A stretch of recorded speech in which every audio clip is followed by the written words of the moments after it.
Thanks, DB. It's a hard act to follow those four presentations, but in a funny sort of way, it's an easy one because of everything we've just heard and seen. I've got the pleasure of sort of talking about the data behind the success stories of what you've heard today. But what makes it easy is when you hear through those examples, all of the performance orientation to what they do, and also a lot of the data that sits behind it in respect to what they did, not just the theory or belief. So what I wanted to talk a bit about today is that hunt for performance that, again, you heard from everybody in their practical examples today, and what's some of the data that sits behind it that helps reinforce how do we know this actually works? Not just a theory. Again, it's hard to say it's only a theory when you see those four examples, but how do we know it actually works? So what I want to do today is talk a bit about our experience with the data. In particular, I suppose there's those traditional areas, the individual development and performance, the teams that DB talked about in the ripple effect. How do we make sure that obviously we also increase performance overall in leaders and the impact that, as Tane just talked about, the impact leaders have on performance, not only their own, but those around them. And also then the organisational culture aspect. But I want to go a little bit further than that. I want to talk about how the data also helps us identify these other areas that, again, were within the presentations you just heard this morning, around things like psychological safety, risk profile. How do we decrease risk using the information and the culture that we've just talked about? How do we also increase the general safety in organisations? Customer experience and increasing innovation in a rapidly changing world, and including diversity and inclusion. And there's many, many more of these sorts of outcomes that we measure, and how do we impact that through the programs of work that the accredited practitioners all through this room help deliver on a day-to-day basis. So I want to talk a bit about how do we know that? How do we know that this works? DB talked very briefly this morning about the ripple effect and talked about starts with the individual. I don't particularly sort of mind where you start, to be honest, whether it's at the organisational level. In past, I've started with a CEO conversation about what the customer experience was telling us to then get information that shared the reality that we needed to work on leadership and culture to ultimately increase the experience that the customer was having. But I think what this ripple effect talks more about is at the bottom part of that is the measurement of the outcomes that each of these parts of the system measure. And that's what I want to talk a bit about today. I also think that the ripple effect is a really cool way of representing the whole system. And at some point, the more that you work in any aspect of this system, the more of those other outcomes I talked about, be it team, individual, the organisational culture, diversity and inclusion, innovation, risk, the more of those things you're going to have as a successful outcome, the more you work in this system. That might sound complicated, but the reality is it's about growing the constructive elements of that. And again, how do we know that? Luckily this morning, because this next slide will be difficult to explain for those new, we've got half the room that are new to this, is that you saw in the examples this morning that different businesses had done a thing called what we call, ideal leader or ideal culture or the effective leader, effective culture. And you saw that that was predominantly a very constructive profile. And I think the last couple of presentations demonstrated that quite clearly. And the reality is, if we ask, if we got your phone out, and we were going to try to do this, but it was pretty hard to get 600 people very quickly to get your phone out and do an ideal circumplex. But what we know to be true is that if we did that, for those that don't even know much about the circumplex and new to the human synergistics environment, that again we saw this morning, half of you were, is that that's the type of circumplex profile you would identify. So we know not only through our experience, but when we actually get you to fill out that effectiveness rating, and in this case that's an example of how others would rate your effectiveness as a leader versus that less effective leader profile. So this is actual data based on people that would fill out that effective, less effective. So if we say that what we know largely by experience this morning, but also in practical sense, is that the constructive styles is what we're after. What about the actual data? What is the actual data telling us is the results, the outcomes that are achieved as a result of being either more constructive, individually, teams, collective, and I'll go through a few of those different examples, or less effective. So if it's through the lens of how others see your behaviour, so we heard a lot this morning about LSI as being one of those tools that people use to help develop individuals and leaders. We know that the more constructive that people perceive your behaviour versus the less constructive, two measures. How effective are you in delivering the tasks that are required of you? And how well do you develop relationships with people around you? The more likely you are to be in the constructive behaviour, so LSI 2, how people see you, 33% more task effectively rated by others. I'd like 33% more task effectiveness. But I'd also want to understand, how am I doing that? So we talked about, heard this morning, it's not about just delivering the task, but how. How do we engage, motivate, support others to continue to want to do that time and time again? And so therefore that connecting with others, the interpersonal effectiveness, 42%. More likely if you're operating in that left, more constructive, circumplex space rated by others.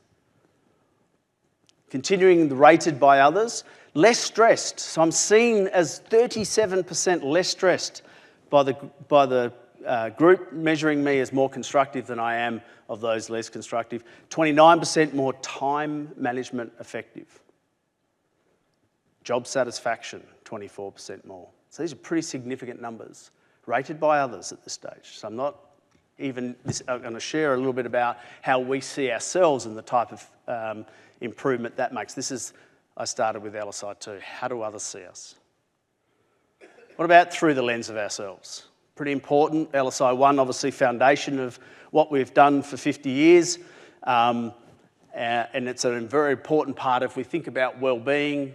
That is obviously a very important part of, I think, for the whole 35 years I've been in HR, but nevertheless it's got a little bit more currency at the moment. Then again, how do we see ourselves in delivering on task and the relationships we have with others?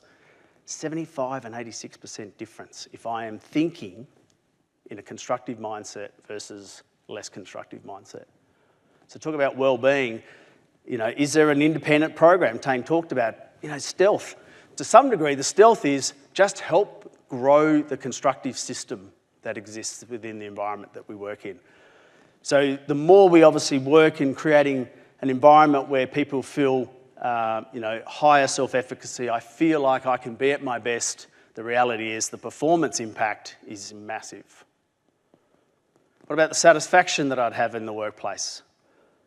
From the current job to the overall accomplishments of the job that I've been in the last 12 months, the organisation as a whole. Talk about culture connection and obviously being turnover and those sorts of measurements in the past about connecting. Love the analogy about taking the shirt off. I always talk about the barbecue analogy. When your culture's pretty close to being right as people talk about where they work and they'll wear their T-shirts with the logo versus they'll tell you the type of work they do, they won't tell you who.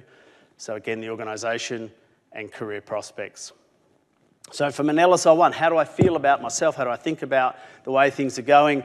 That constructive aspect has a pretty significant satisfaction at work impact. So these are the outcomes that are as a result of that thinking. Lift it to the team. So we're now moving from individual to a team impact. What's the outcomes that working more constructively as a team around, again, the outcome is about decision making effectively. If you're working in a team, we want higher quality decisions. We want more interaction with people in the team to get the better decision, and we want the solution to stick so we know that it's working more effectively. So that circumplex again on your left being the more constructive versus those less constructive teams rated by the teams themselves. These are pretty massive numbers. The one in the middle is a lower number. We want less time wasted if you're an effective team. 60% difference, etc. Nearly 70% in regards to the quality of the solution that people are going to buy into. What about the stickiness of the decisions? So are we relatively aligned? Does the group commit to that decision, and therefore is there a likelihood of the decision remaining in place versus undermined as soon as the team walks out. So these are huge results around the outcome of making a more effective decision-making and team effectiveness decision. And what we have to fundamentally do is continue to focus on the more constructive outcomes. Again, at the team level, we've just talked about the individual. Leadership, what about the impact that not only I'm having on myself, but the impact that I'm having on others around me? So this is the measure in regards to the leadership impact that I have on others. 24 and 23% more likely to have a positive, constructive impact on others, being a more constructive leader than those less constructive. So you can see that there's tremendous impact in these traditional areas, and I'll move on to shortly the additional areas that we're very confident can see the improvement that occurs as well. At the cultural level, you've seen so many examples of this already this morning. These just simply continue to reinforce that the outcomes, the performance, the sustainable performance is ultimately what we're in the game of. When we talk about that as a measure, performance can sometimes have a connotation. It's all about the bottom line, the revenue must be driving. From our perspective, and I think everything you've heard this morning, is performance is a measure of not only the thing, but the way in which you continue to motivate and create satisfaction in the environment that continue to drive that performance at the level without you having to keep pushing it. So when we talk about performance and the outcomes that have been generated, it's not just the dollar line and the bottom line performance, which is incredibly important and should be part of it, but it's the how you do that through the connection of people to maintain that performance on an ongoing basis. So when you look at the culture aspects, these are the individual level outcomes. So how satisfied am I, motivated, continue to want to be able to do the hard work, and sometimes it is hard work. Clarity about my role. I know what I'm expected to do when I get there, and I'm less stressed than those around me if I'm in a more constructive culture. And again, you saw that multiple times this morning. Teamwork, the inside team, the cross-functional team, which is critical in any successful culture in my experience, and then regards to the quality that is delivered within our actual functions. Again, that's around about 30% improvement in the performance from a culture perspective around the way in which the team operates. And then again, at the total organisational level. So the level of quality and the ability to adapt. So we'll talk in a minute about innovation and the reality of what being able to be an adaptive organisation is in this current rapidly changing world. I think Richard made the comment about AI is going to be that fastest moving environment for 30 years since the Commodore 64 was brought in. So again, we see these pretty significant numbers around the difference between the more constructive individual leader, team, culture than those less constructive. And these are gifts in many ways. It's not easy to get to constructive, there's no question about that, although we would argue you start there, you just undermine it and then you've got to rebuild it. It isn't easy, but the outcomes are pretty significant, so that's why it's so powerful. So again, we talked a bit about, they're the traditional areas. You saw that in spades this morning. I couldn't probably add a tremendous amount more to that. I think that was a brilliant example of practically how that works. But I also heard throughout those conversations some of these areas also a bit more subtly, but importantly, we're in there, and I think these are really great additional performance outcomes that occur as a result of being a more constructive and system and environment.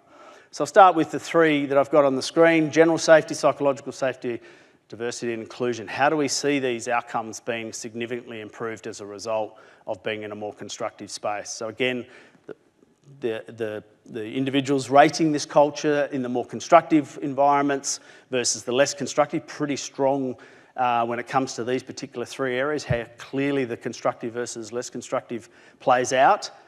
So do you feel physically safe? Pretty clear question. Do you feel psychologically safe? Again, pretty clear question. Do you feel valued and respected? Pretty clear question.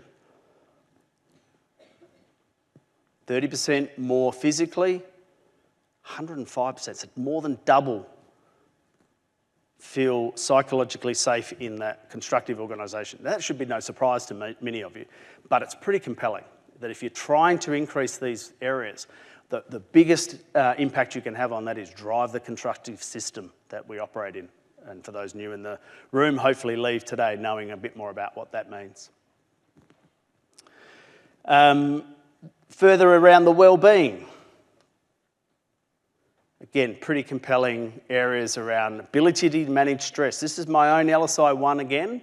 So if we talk about the well-being, general safety, psychological safety, how do we increase that? Again, it doesn't need a special program. I love the stealth idea of some of these things can be increased rapidly by just staying in the constructive mindset and environment. Again, I say that with, it sounds really easy, but it's a bit of a free kick, really, I suppose, is what I wanted to demonstrate through the data this afternoon.